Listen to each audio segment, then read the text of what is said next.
I don't hear the like, ah, there we go. All right, everyone. So thank you again. Welcome. I really appreciate you being here. Just a quick introduction and then a little bit of context for me to start. So I just first want to introduce our two speakers tonight. First, we have Dr. Shay Sullivan, and they're a lifelong activist for the LGBTQ plus community. They're an educator, scholar, a carpenter, an artist, a documentary filmmaker, and a storyteller. And currently they're teaching at Mills College, and they've also taught at Berkeley and community colleges in queer and transgender studies, women and gender studies, and ethnic studies. And Dr. Sullivan also regularly presents their work at conferences and workshops around the country. And then our next speaker is also Dr. Mauro Fuentes, who is an accomplished educator and scholar whose activist research and writing support the leadership and healing of queer, trans, and questioning BIPOC communities. Currently, they work as the program director for the Queer Alliance Resource Center at UC Berkeley.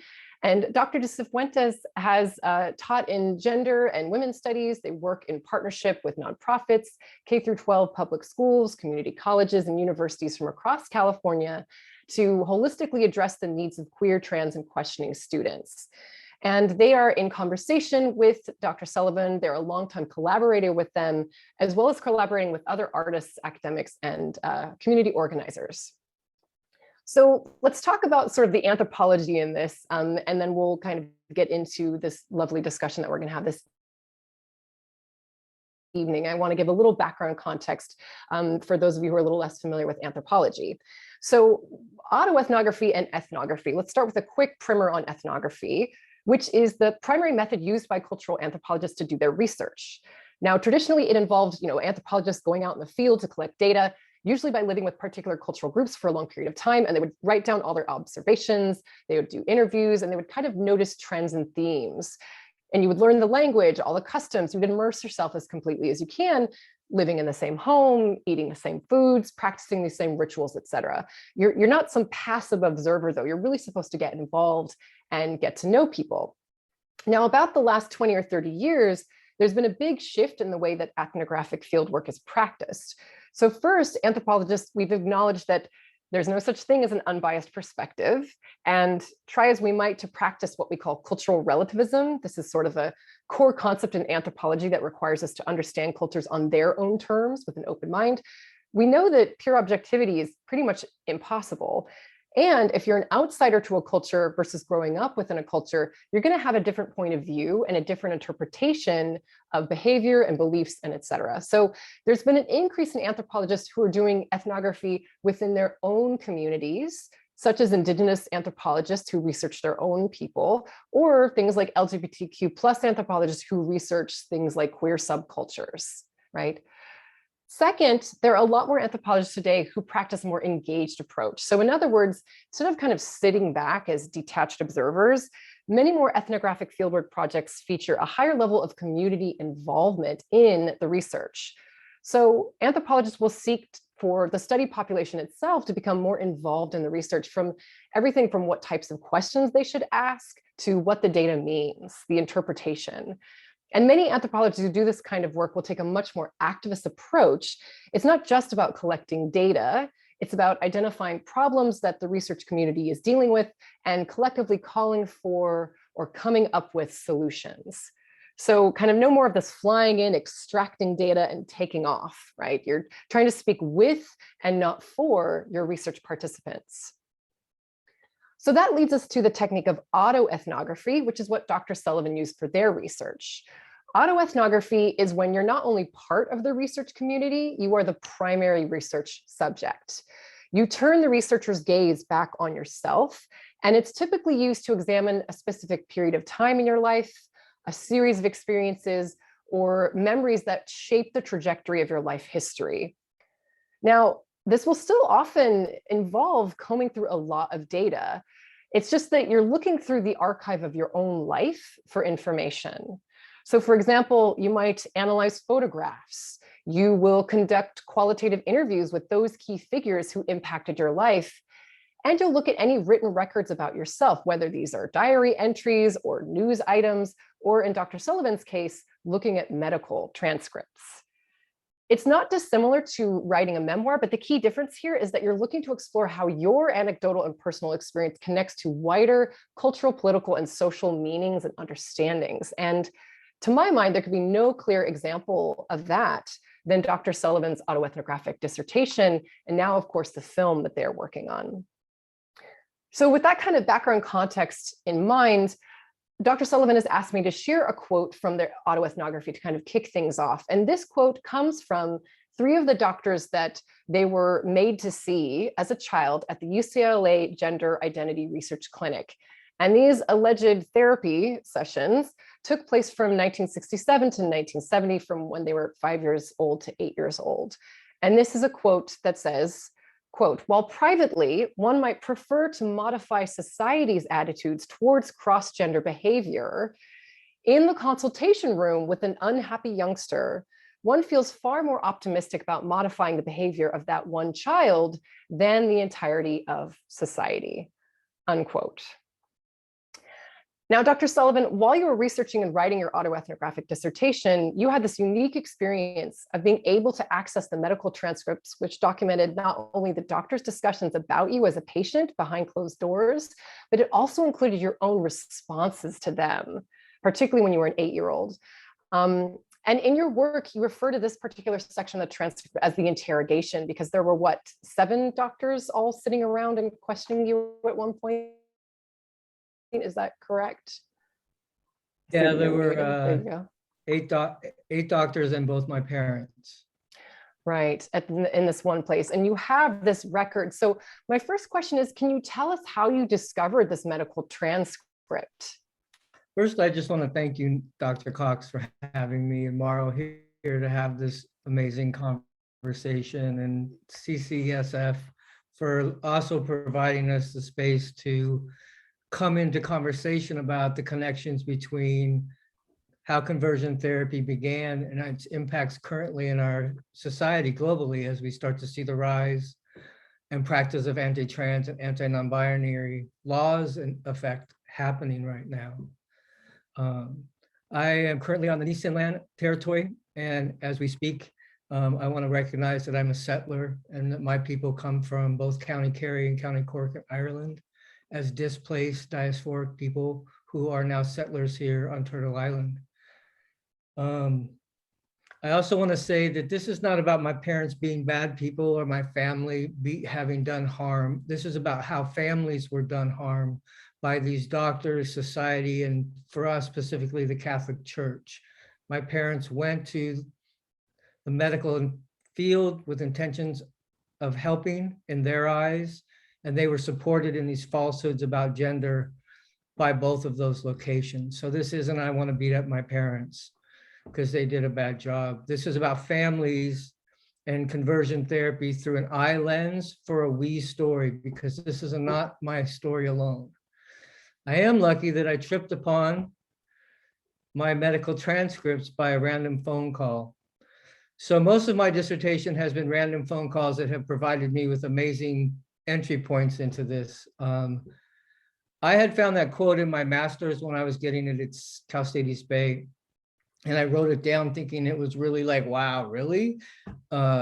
Change the kid, not the world kind of thing. But Dr. Richard Green, who's part of this clinic and also very much fundamental in the process of homosexuality and transgender and gender identity stuff at UCLA, reused that quote in an article in Sexual Behavior, reusing that quote, talking about Green, Stoller, and the person at Hopkins that I can't remember right now. Is it Newman? No, Newman was at UCLA. Oh, He's the one who did the most interrogation with me. John Hopkins. Who? John Money. Yeah, Money. Yeah, sorry.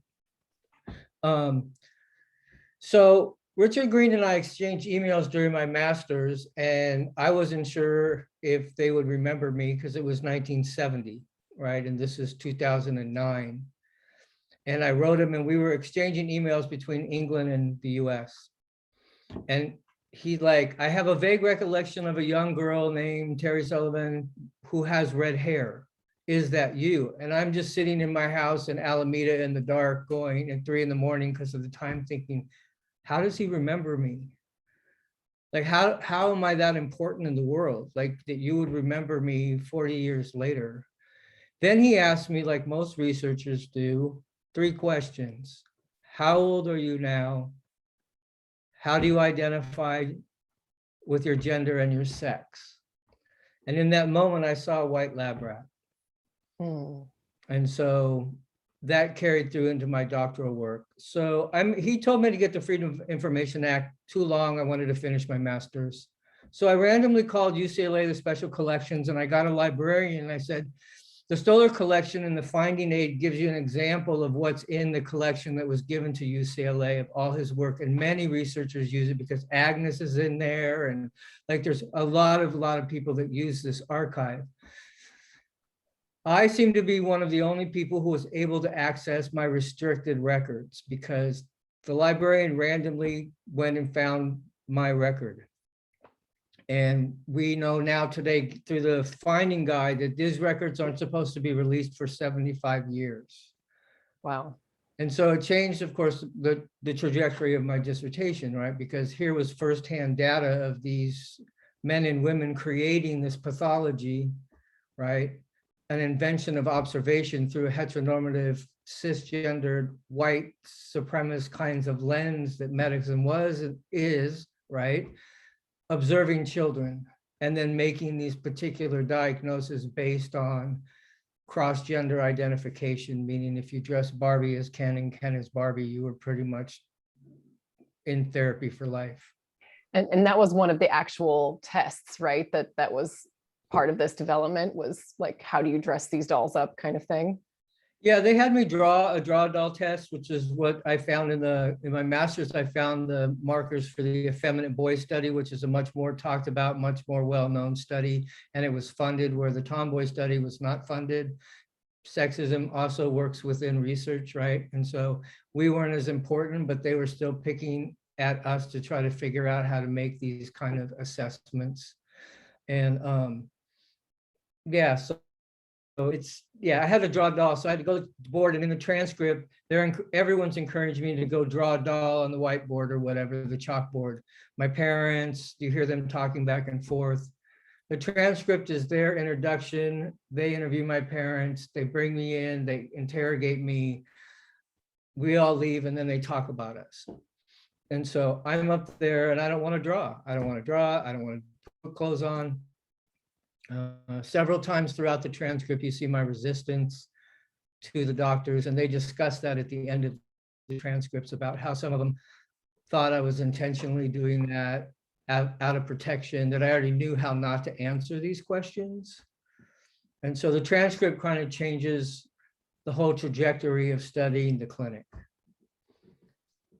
Yeah, thank you. And this transcript is, it's pages and pages, right? Can you tell us how big it was and kind of the process of finding it? Because kind of, it almost has a read of sort of like sleuthing and detective work in a way when you first told that story about how you came upon it. Can you tell us that story? I called UCLA and I said, how do we find out if I'm in the restricted boxes, box 91? He said, well, what's your name? And he took my name down, and he said, I'll go check, right? And so I didn't expect him to come back, and I tell this story all the time. I expected to have a file. I voted for Angela Davis, who was a communist in 1980 when I was 18, so I have a file, I'm sure. But who has a medical file from 40 years later in a box off-site at UCLA? And he called me the next day. And he said, I have file 24. Would you like to come in and see it? And like, I'm shaking, like my knees are bent. I can't find words, which is part of what I write about in the Autoethnographic. And every time I encounter a particular moment in this process, I write about my particular response as the subject, reading as the research, watching myself respond is part of the Autoethnograph. And so I said I didn't live there. He said he could get a PDF. I got a graduate price on Pages for copies of my own transcript. And he sent me a PDF that he was not, we know now pretty much, Mauro and I'm pretty sure, and some other librarians, I was not supposed to get. Right. Like, I'm not supposed to have it. And it's horrifying I'll just say that. It's horrifying. And we'll share some clips and Mauro talk a little about that, but they were brutal to mothers across the board in whatever era of whatever field, anorexia, whatever, but in gender, they were really brutal on the mothers in both the effeminate boy study and in these Saturday meetings where they were interrogating us as children. Right. And even when you went to go seek out, like when you went and visited in person, wasn't there like restricted access? Like they wouldn't let you bring it, right? Wasn't it a locked room? And it's a special collections library at UCLA. You get orange paper and a pencil for my master's. And you now, when I went for my doctorate, you can take your camera or your phone and take pictures, and you can have your laptop. But I wrote about that. So I actually got to hold the transcript. It came, they brought it to me. I have pictures that I use in my dissertation of holding it. It's on onion skin paper for those of you that knows what that means, because it's an oral transcribed conversation of all these doctors. They buzz you into the room. There's 10 seats, 5 on each side, surrounded by bookcases, but also there's a person, a student worker probably sitting just above, watching us all, like the panic, like Foucault. And so in my research, I wrote about what it was like to be reading about myself being surveilled by these doctors while I'm being surveilled, reading about these doctors talking about me. wow. Yeah, that's intense. And it speaks to kind of the just some of the many ways in which this kind of access to this knowledge has been restricted in the name of, protecting research. But of course, we now know that, a lot of that is part of kind of hiding the way that these programs and diagnoses were formulated in the first place. The other question I just want to ask about that is, before I turn over to Dr. Sifuentes, is, you also got to interview some of the surviving doctors, and, you spoke to the fact that, they remembered your physicality, they remembered your red hair. And that just really reminded me of another quote that you gave me about the surveillance aspect. And this is from your transcript when the doctors were talking about you. And so I'm quoting them now. Dr. Green said, "If we all live long enough, we'll have a fantastic subject." Then Dr. S says, "But I think that she's too far along at this point." Well, maybe not, because when she's 12 years old and her breasts develop, maybe she'll put on that facade. I don't think she will. And then Dr. Green says again, "Let's talk therapy. I would very much like to see this girl get into therapy, not only because it might be of help to her, but because we want to keep tabs on this girl and her whole family for all these reasons." And this quote really exposes the doctor's interest in recruiting you. It speaks to kind of the medical, the gaze that we speak of, the medicalization of gender. And I think that's something that, definitely Dr. Sifuentes can speak to more about, this formation of gender and the pathologization of gender categories in this time. So. Do you want me to answer that question first? Yeah, and then Dr. Sifuentes can take it from there. Go ahead. Yeah, so I cold called Dr. K, and she picked up the phone. Mm-hmm. And I was able to go interview her up in the canyon. I didn't have a tape recorder. I didn't have my questions, but I wasn't going to miss the opportunity. I thought I was going to get her voicemail. So I was able to interview her. The last thing she said when I was leaving the room, she was ill, and I was trying not to take up too much time. And she asked me if I'd ever been in love. And I turned and I said, yes, because I didn't think anything of it. By the time I got back to my car, I wanted to take a shower. Because I was like, why? What was that question for? To ease your conscience that you didn't screw me up? See, I didn't use the other word, screw me up. And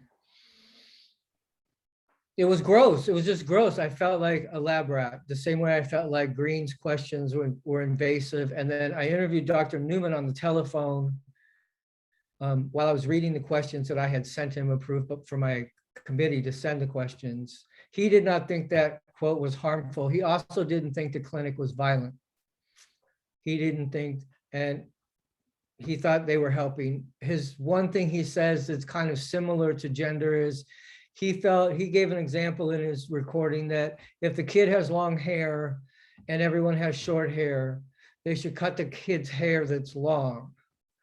So this is 45 years later, and he's still in the arc of what he thinks is that quote is still real for him. And he is the one that goes 15 pages with me back and forth in my interrogation. When you were 8 years old. Yes, I was Just kind of constantly peppering you with questions. Yes, 15 pages of the 62-page document. Yeah, thank you. So yeah, so Dr. Sifuentes, you can kind of speak a little now to kind of the large, like zooming out a bit on this gender formation moment that was happening in these clinics. Yeah, absolutely. So, you know, today we use phrases, you know, like gender identity or terms like transgender, and we use them in a way that kind of makes it seem like they're universal and timeless. You know, but I think from, you know, Shay's life experience and other folks who have really looked at the history of these kinds of clinics is we know that, you know, like every idea and concept, it was formed in a very particular time and in a particular place.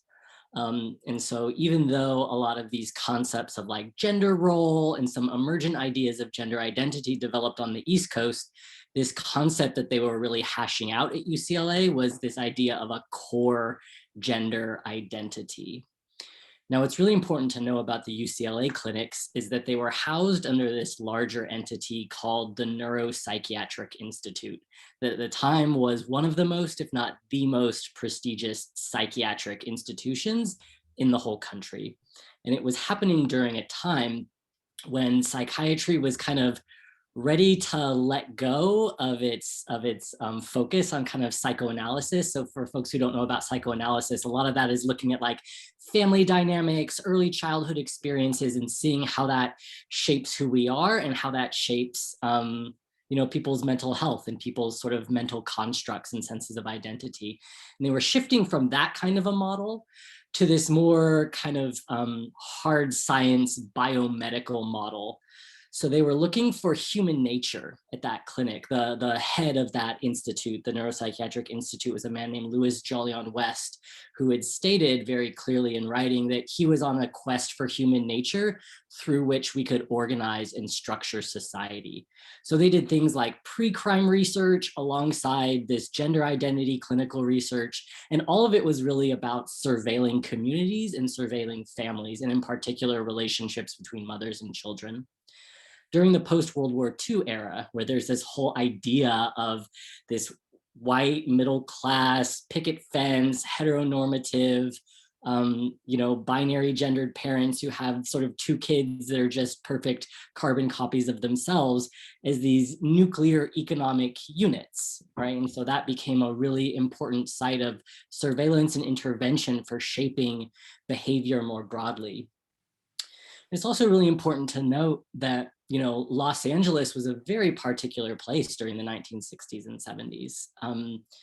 You know, there were huge shifts in racial demographics. 1965, big immigration law. So there were lots of folks moving through that area in California and the broader United States. So the impulse for a lot of white communities to redraw lines of race were really, really intense. And one of the ways that white supremacy operates is also saying what kinds of genders are normal and natural within sort of white supremacist ideology, you know. And so gender in that context became increasingly polarized, right? In LA, there were like whites only bodybuilding competitions and beauty pageants.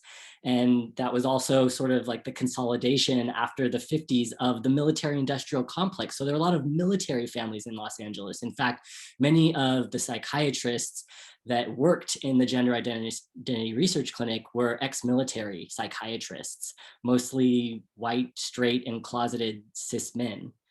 So we just have to really remember that these kinds of gazes are infused in this concept that we have of gender identity, which a lot of us use that in a liberatory way today because we need to find tools to explain that we exist. You know, and that's one of the tools that folks have picked up on, but we can't ignore some of the complexity and the ugliness of this history when we look at that broader context. I don't know if that kind of gives a sense of the location and placement of those clinics a little bit better, but yeah, happy to say more at any point. Yeah, thank you so much. That's so helpful. And I think that that kind of speaks to these intersections too, right? Because of course it's never just about gender. It's never just about any one thing. It is the production of this kind of perfect binary ideal to which anything that falls outside of that is somehow pathologized or considered lacking in some way. And it was so sort of normalized in this time that I want to read this other quote, because I think this other quote from the transcript really speaks to the way that violence against people was normalized. So this was a quote from, I believe, Dr. Sullivan, I think this was something that was said to your parents, or a quote from your parents. And the quote is, quote, "She's always been a very active child. In the last 2.5 years, 3 years, we have been concerned and have talked to the pediatrician about it in her insistency on playing with boys and boy games. And we talked to the pediatrician, and his recommendation was, don't rush into anything, wait, maybe her peers will knock it out of her." And this, Dr. Sullivan, this was advice given to your parents by your own pediatrician, right? Yes. Yeah. Can you kind of speak to the way that this sort of like this lack of recognition for these things as an act of violence against any non-conforming child? Can you speak a little to that that context? Well, I think the corrective model was just like with homosexuality, showing people, opposite sex people, and using electronics to buzz them if they, so they wouldn't get excited. It's the same kind of model with children, right, around gender. You need to get the model is for the boys, it was find a male therapist, have the father step up and the mother step back. My father stepped back, my mother stepped up, and it was ongoing war that everything I enjoyed, right, fell under the lens of masculinity. And so, I mean, how I responded to that, I mean, there's so much in the transcript like that. Like there's so much violence happening in the transcript about me and to me just in the transcript. And then hearing a lot of what my parents say was challenging, right? In doing research, right? I mean, it took, as you know, it took me a year longer than you, right? As I was trying to do this work because it was really difficult, and my mother was dying at the time. Right. So it was just a lot. So when I hear quotes like that, it depends on my positionality. And right now, earlier today, it was hard for me to go into the transcript and pull out quotes. I was crying today at different times because they're very hard to read. Yeah. And I'm not about just re-traumatizing myself or putting myself up to be this particular thing. I feel like I was given a gift and that this story is a we story. And so if some other child is hearing this right now, that you don't have to get it beat out of you. Right. Like you don't have to. Like that's not a medical solution, right? That's violence. Whether it's coming from your pediatrician or your parent or your classmates. Like you're you, be you, and it's not okay. And yes, that was the model. They wanted to, right. They wanted them to beat me up, which I became a bully because of all of the clinic stuff. I was one of the bullies in school, which is not uncommon, right? It's like, I'm going to hurt you before you hurt me kind of thing. And I just, that's what happened. Right, right. Yes, thank you for that context. I think that's really important. And I think it also, going back to the kind of this notion that there was, gender transgression, right? Because you were, there was a point where I think you mentioned that they kind of forced you to grow your hair out. They didn't want you to be able to play like baseball, like these kinds of things. Can you kind of talk about the way that you have a traveling art show as well that's been associated with it, and you kind of have various photographs. And so you've done some photographic analysis too, both of photos of you, but also of the clinic itself. Can you speak to that work a little bit? Yeah, the art show goes along with the talk. It was at Irvine and other places. And there's 4 big pictures. One is the clinic hallway with the sign that says medical assessment. When the first time I went on UCLA campus to do the research at my master's, I walked by the psychiatric the building, And old UCLA has a really particular brick to it versus the new. It's like where every high school, college movie is filmed in that middle area. But the brick, and I had a incredible like visceral response and couldn't stop. And it flashed on the memory of playing basketball on the second story. And so yeah, so the art show is about, because I'm a visual learner and an oral person and not a writer, which is why my book is actually an art show / documentation, because reading and writing are my first language, visual and hearing are my first language. And so academia tends to not, they want a book. Right. Right. And so I decided to try to do a traveling art show. And in the art show, I hang my transcript on IV poles so that people can read it. And then I have pictures of my life and the clinic and other things on a thing while we're reading parts of the transcript over the visuals of me. And so I think that you get a bit, I think the most impact that it's had on people is you see yourself as an 8-year-old child when you hear the words that are being said in this transcript. And that's what I try to pull people in, is that we have all had something in our life that this has happened to. You wanted to play the drums and you had to play the violin, right? You wanted this friend, you couldn't have that friend. Like the model of violent separation, fissures between people and things and children is where the discipline happens. Right. And we discipline children into whiteness and out of whiteness. We discipline all of these particular things. And so the visuals are really important, because when you see me as an 8-year-old instead of how you see me today, right? My hair is pandemic hair, by the way, and now you see how long I can get it. It hasn't been this long since, for 30 years. I grew it out once before, but usually it's, a high and tight fade. So I still get called sir, so it's very interesting. Yeah, and I wanted to thank you for sharing that. I wanted to ask Dr. Sifuentes to speak to, you had mentioned, in a conversation previously that, there's now kind of a generation of younger scholars that are starting to kind of find this work and sort of resonate. And that's one of the reasons why there's so much intergenerational work to be done here. Can you speak to that?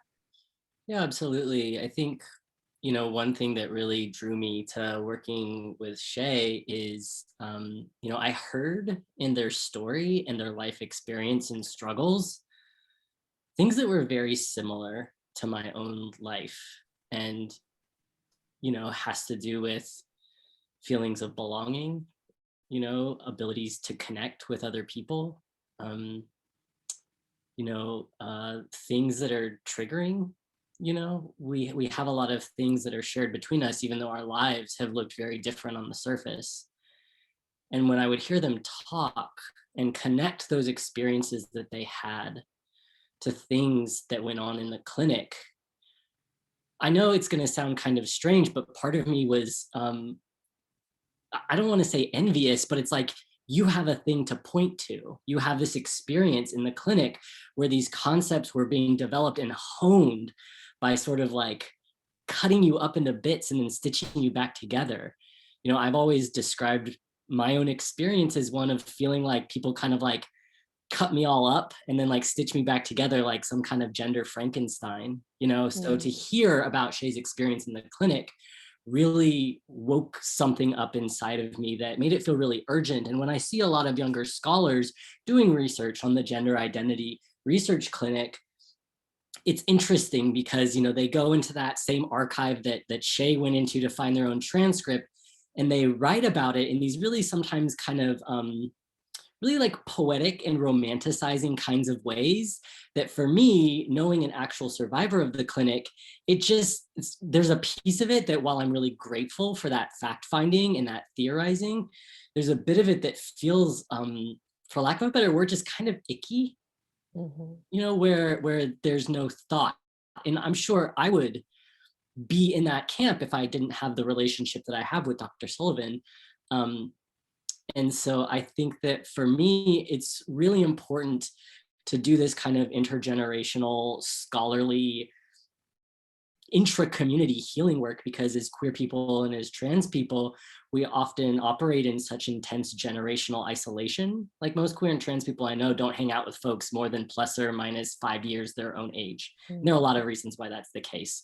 Queer and trans folks being kept from having families, being kept out of, working in schools, being lost to a generation of folks who, didn't survive AIDS, So there are a lot of reasons why those intergenerational rifts have kept us separate, but I do want to say that it has been incredibly valuable for me, because I feel like it's impossible for me to not humanize those archives, right? They're not just writings about people who are long gone and don't have feelings and opinions and repercussions that they live every day from that stuff that I want to theorize about, So that's, I think that's the kind of the best way I can encapsulate that.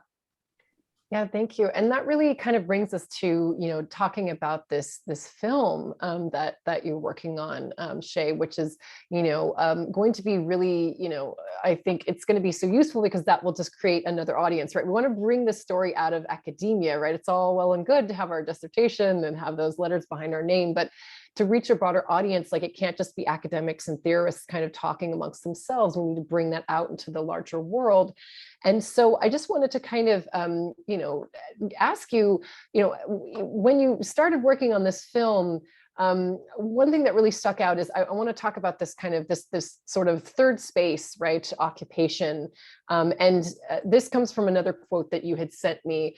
And the quote says, it's one of the doctors talking to another of the doctors, and it said, quote, "Dr. Stoller, I've been looking at this girl for a long time, and she also has some femininity, as this kid does, which has ruined her hopes of a solution.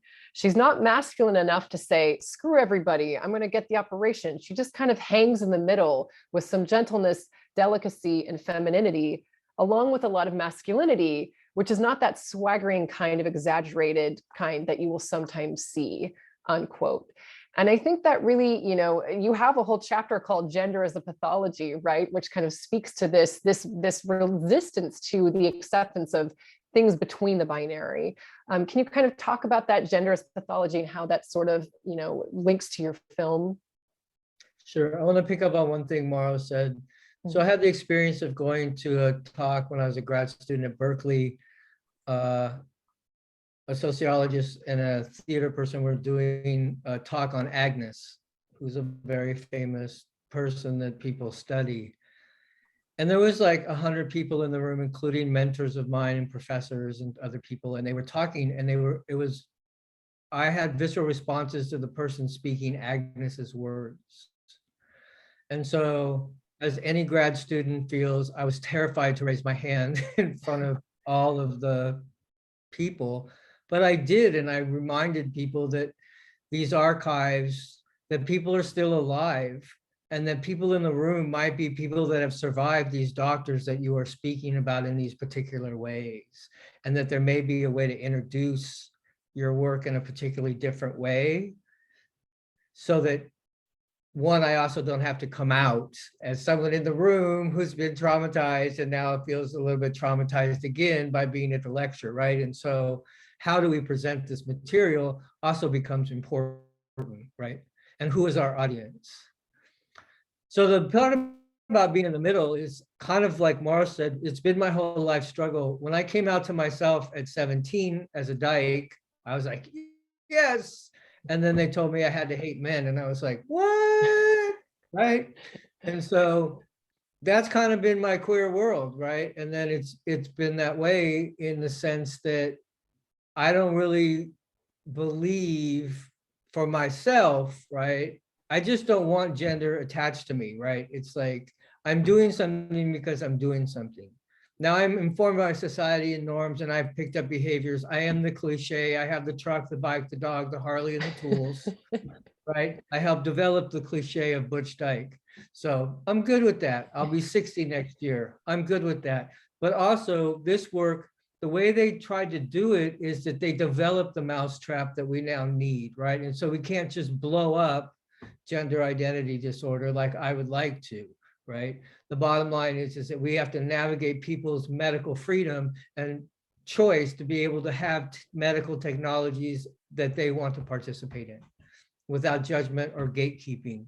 There shouldn't be a mental health issue involved in people deciding to have children if they can't have children, or someone to take hormones who wants to take hormones, or someone who wants an abortion.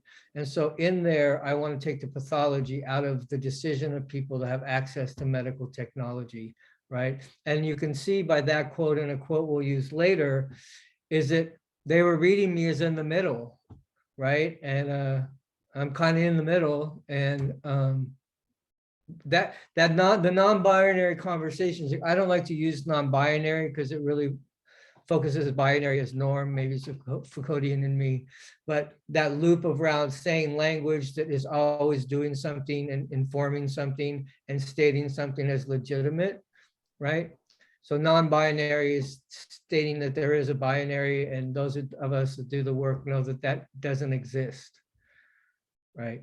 So that's kind of how I went at it around the pathology, and I was able to find documents outside of my transcript that show these markers of how they were assessing us, right? I mean, they asked me if I like Peanuts, the cartoon, because it was 1970, and they asked me if I like Peppermint Patty or Lucy, and I said I liked Snoopy. And so they asked me, this one always gets me. Dr. Newman asked me, when you're older and you get married, like 27, and I'm in my bed reading this with chocolate because I don't drink, and I'm like, I'm 8. Right. 8 years old, and you're asking me about getting married and what kind of children I want to have. And you want a boy or a girl? And I said, I want twins. Which was another way of me just getting in there and like not wanting to play their gender reindeer games, as I call them. Like I didn't want to play. Right, right. But I suffered the consequences of not playing. Yeah, yeah. And they're lifelong. I mean, what Mauro said, like my depression and my complex PTSD, right? My longtime work in ACT UP, losing all my friends in my 20s to AIDS, like the constant self-loathing that comes from these doctors that I fight all the time, that lots of alphabet people do. I'm pre-alphabet, so I just say alphabet, like the alphabet, right? Marginalized communities, intersections of race and gender, right? In marginalized communities, healthcare, all of the things that we have to deal with in a heterosexual world. Like the microaggression is the heterosexual world. Like that is the microaggression. Right. Yeah. And I just think, this really speaks to the way that, this work, really all of your work has been, going through this, doing the autoethnography, doing that intense emotional labor has really been in service of the rest of your community, because these conversion therapies are still on the books as somehow viable therapies in a number of states. And as you mentioned, these things are being spread, these ideologies of these somehow being acceptable therapeutic interventions for children are being spread around the world now. And so, your film is really this kind of other opportunity to bring in your voice, bring in this experience in service of your your kind of lifelong activist causes. So I just wanted to kind of check in with the film, because I know that, that's in development. What was sort of, what kind of made you make this decision to turn this work into a film? Everybody told me I should. Every time I talk about the transcripts of my work at the master's level, at my dissertation defense, at conferences, it should be a film. And film to me is better than a book. I think for me, I need to really emphasize that the reason I do this is for all of us that haven't made it. Right. Like this is a we story based in the violence of this clinic. Right. And the violence, right? And so it'll reach a larger audience. So I'm willing to be that person in a particular way, not because I want a pat on the back, but I think that it's important to see, as we learn, how they made this thing. How did they make it? And then the impact and violence that it creates in individuals and in families. Like my relationships with my family were torn apart based on these ideologies as children are kicked out. Like this stuff is violence. Right. and we need to call it violence. And so I feel like the film and being able to get different narrative stories within the film, other people possibly who have been at the clinic, right? Other people to come in and discuss their experiences, and then some solutions on how do we make interventions if we're still back at this place where conversion therapy is the option. Right. Right. Thank you. And I think, Dr. Sifuentes, did you have some data on like where this particular, like where some of these therapies are still being practiced or still being touted or? Oh yeah, no, I don't have that, but I do think that a really important thing to note is that when a lot of people think about conversion therapy, they think about sort of religious conversion therapies. And the really important piece of Shay's story is that Shay experienced like clinical, academic, university, research-based conversion therapy. And that's actually some of the origins of the more religious conversion therapies. Many of the psychiatrists and others who came through there went on, someone, for example, named George Rickers, he, kind of trained at UCLA in the Gender Identity Research Clinic, and then went on to found, the Family Research Council and promulgate, sort of, in particular, like Christian-based conversion therapies. So, and that type of research continues on today, at UCSF, at their gender clinic there, they both offer therapies, but they're also researching kids in a way that is still extractive. I know folks who've gone through those clinics as young people more recently in the past decade who describe a very similar experience of the psychotherapy as the conversion therapy sessions that Shay experienced. So, it's just really important to kind of stay on our toes and not be fooled by things that seem like they affirm us in name, but then are really doing harm to us behind the scenes.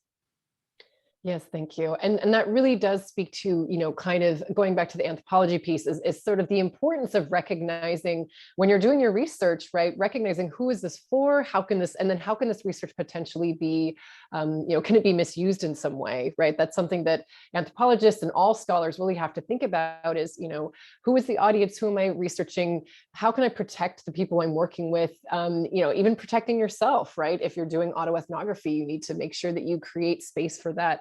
For that self-protection too, wherever possible, right? Because it's as Dr. Sullivan knows, this is not a cakewalk. This is not a walk in the park. It's not to be taken. Well, we had to do the human protocols, and we all laughed because I was my own subject in my own study, and the harm had already been done. So I really didn't have to do a human protocols. Yeah, that's true. You just had to kind of protect the doctors that you interviewed. You had to kind of work with I them. did. I had to change their names to public, to initial without initials. I think in my dissertation, I couldn't name them. Right, exactly. Yeah. So this is all so powerful, and this kind of thing is going to be in the film, and of course it's going to be, yourself and you'll be interviewing other, I think, elders in your community as well as younger people in these generations, because again, as Dr. Sifuentes says, it really is an intergenerational issue, across class, across race, across gender, across, age. All of these things are really important because these issues are still so present, they're still so relevant, and they're still, these injustices are still being done. But I want to just, we're almost out of time, but I just wanted to quickly mention that, your film is called, the title of the film was called We Just Want to Be. And I would love if you would tell us that story of where that title comes from. Thank you. So when Dr. Newman is interrogating me, he asks me, how do boys become boys and girls become girls in the beginning? And my little 8-year-old self in a room with no one who has my best interest says, I don't know. We just want to be what we want to be. And so that's where the story of the name of the documentary is all of us, relevant of a relationship to gender, just want to be. And we want to be without violence to find out what that, who we truly are. But that's where the title comes from, is me standing there at 8 with nobody having my best interest, claiming myself. Wow, thank you so much. I really appreciate this. This was such a wonderful conversation. Jesse, if you could stop the recording right now, because we're going to take time for Q&A. So if you could stop the recording.